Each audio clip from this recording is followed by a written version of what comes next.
성도 여러분 안녕하십니까? 새벽 말씀 묵상입니다. 민수기 21장 7절과 8절에 있는 말씀인데요.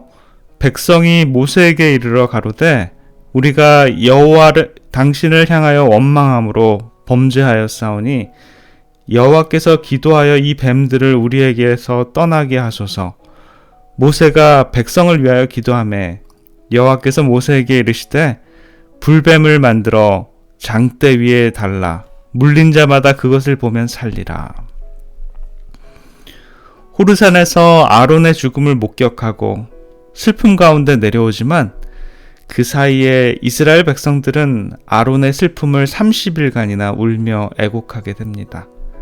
그러한 슬픔 중에 가장 슬픈 사람은 아마도 모세였을 것입니다. 함께 동고동락했던 친형 아론, 백성들의 강한 불평에도 함께 위로가 되었던 형이었는데 이제는 얼마 남지 않는 자신의 생명이지만 그 길을 혼자 외로이 걸어가야 함이 더욱더 힘들었을 것입니다. 그러던 와중에도 그 중대한 일이 또 벌어지는데요. 가나안의 한 왕 아랏과 전쟁을 치르게 되었는데 이스라엘 백성들은 패배하게 되었지만 그 백성들은 하나님께 열렬히 간구하고 하나님의 도우심을 구하자 하나님께서는 그들의 간구를 즉시 응답하셔서 다시 가나안 왕을 대패하게 만듭니다. 참 이상하지요? 이러한 승리는 감사의 마음을 더욱더 고취시키고 과연 우리 하나님께서 우리들의 기도를 응답해 주셔서 참 기쁘다라고 생각하여 다시 한번 더 마음을 하나님께로 강하게 신뢰해야 할 터인데 그 백성들은 그렇게 하는 대신에 그들 스스로 자만에 빠지고 맙니다. 곧 그들은 불평하던 옛 습관에 빠지게 되었지요. 심지어는 과거에 그들의 실패 40년 전에 이 정탐꾼들의 보고를 듣고 반역한 후에 즉시 이스라엘 군대가 가나안으로 진군하도록 허락을 얻지 못한 일에 대해서 불만을 지금 토로하게 됩니다. 그때 정복할 수 있었는데 왜 그렇게 하지 않았을까라고요. 진작에 가나안을 얻었을 텐데라는 그런 푸념을 하게 됩니다. 하나님 보시기에 정말 기가 막힌 노릇입니다. 조금 신뢰하기에 적들을 쳐부숴줬더니만 교만해서 진작에 이렇게 쳐 들어갔으면 지금 고생 안 하러 될 텐데라는 그런 꼴인 말입니다. 그러면서 그들이 지금 에돔으로 돌아가고 있는 그 형편에 대해서 불평과 불만을 토로합니다. 민수기 21장 5절에 보면 백성이 하나님과 모세를 향하여 원망하되 어찌하여 우리를 애굽에서 인도하여 올려서 이 광야에서 죽게 하는고 이곳에는 식물도 없고 물도 없도다. 우리 마음이 이 박한 식물을 싫어하노라 하매. 승리를 자만했던 이스라엘 백성들, 차라리 가나안 왕 아랏과의 패배에서 그냥 무너졌으면 깊이 반성하고 겸허하게 실패를 인정하고 자숙했을 텐데요. 그들에게 안겨준 작은 성공은 크나큰 좌절을 안겨주게 됩니다. 무슨 일이 일어났는지 여러분 예상이 되십니까? 하나님께서는 재앙을 허락하시는데요. 그 재앙은 바로 불뱀의 재앙입니다.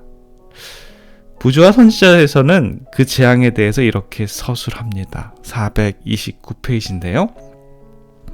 이스라엘 백성들은 하나님의 능력으로 보호함을 받아왔기 때문에 끊임없이 그들을 둘러싼 무수한 위험을 깨닫지 못하였다. 그들은 망언과 불신에 빠진 나머지 죽게 되었다고 생각했으며 여호와께서는 이제 그들에게 죽음이 오도록 허락하셨다.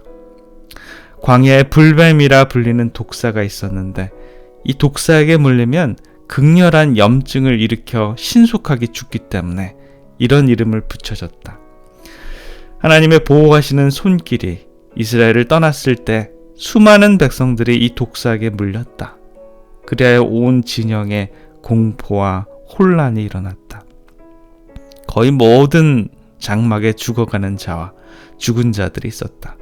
때때로 찢어지는 듯한 비명소리가 밤에 정막을 깨트렸는데 이는 새로 뱀에게 물린 자가 있음을 알리는 것이었다.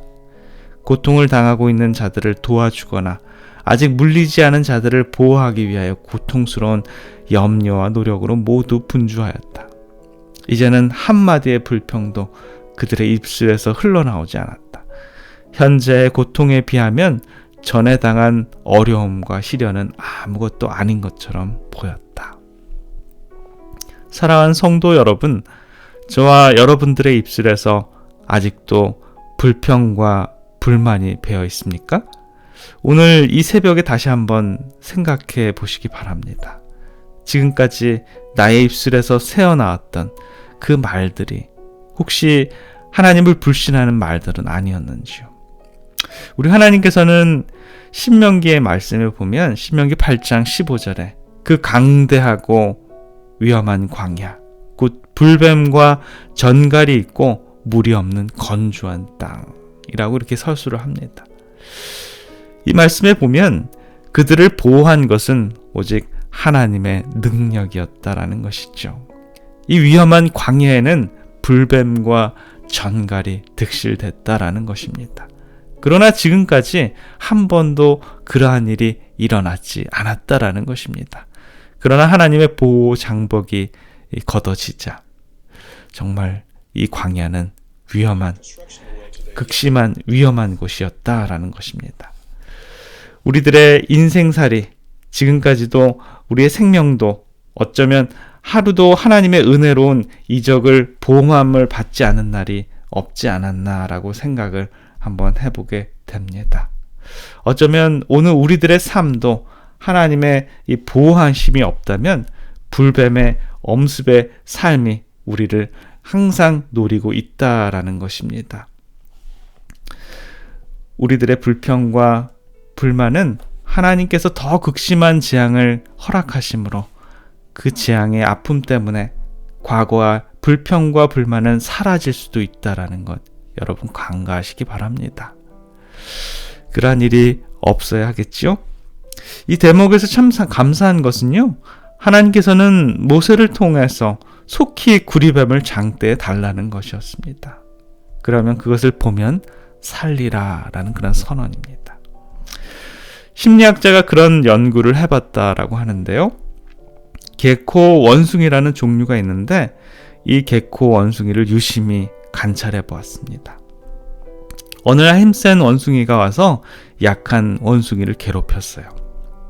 두들겨 패고 흠씬 아주 괴롭혀줬습니다. 힘이 없으니까 저항하지 못하고 그냥 두들겨 맞게 됩니다. 그래서 가만히 있었냐고요? 그렇지 않습니다. 그 맞았던 그 원숭이는 자기보다 더 약한 원숭이를 찾아가서 분풀이를 하더라는 것입니다. 고통받는 사람이 또 다른 사람에게 고통을 전가한다라는 것이죠. 그래서 누군가를 공격하는 사람이 되고 비난하는 사람이 되기 쉽다라는 것입니다. 이스라엘 백성들의 삶도 힘들고 고난하고 억눌리고 짓밟히는 그들의 삶 속에 대신 누군가의 불평을 하고 불만을 토로하는 사람이 바로 이 모세와 하나님을 향해서 그렇게 했다라는 것입니다. 그러나 장대 구리뱀으로 표상된 우리 예수님은 우리에게 아낌없는 사랑과 은혜와 구원을 허락해 주심 여러분 기억하시기 바랍니다. 구리뱀으로 상징된 십자가에서의 예수님, 저와 여러분들에게 보이시길 원하시는 우리들의 구세주이십니다. 오늘도 그분을 바라보심으로 나음을 받고 구원에 이르는 우리들의 삶이 되시길 간절히 기원합니다. 기도하겠습니다. 모세가 광야에서 뱀을 든 것 같이 인자도 들려야 하리니 이는 저를 믿는 자마다 영생을 얻게 하려 하심이니라. 사랑의 우리들의 아버지 하나님, 저희들에게 우리 십자가의 예수 그리스도를 허락해 주셔서 감사합니다. 비록 우리들의 삶은 우리들의 입술에 정말 불평과 불만으로 말미암아서 정말 이 땅에는 불뱀이 득실되는 그러한 광야와 같은 그러한 처지에 있습니다.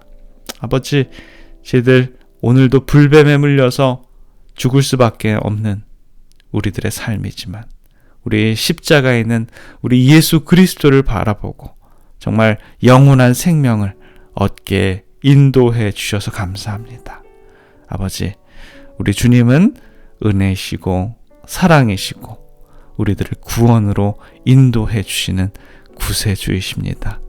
오늘도 저희들에게 그 사랑의 예수 그리스도를 마음으로 사랑하게 인도해 주시고 우리들의 시각이 십자가의 예수 그리스도를 바라보는 우리 모든 주님의 백성들의 삶이 될 수 있도록 주님 축복하여 주시옵소서.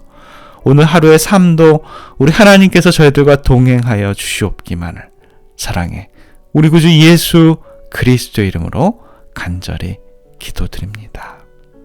아멘.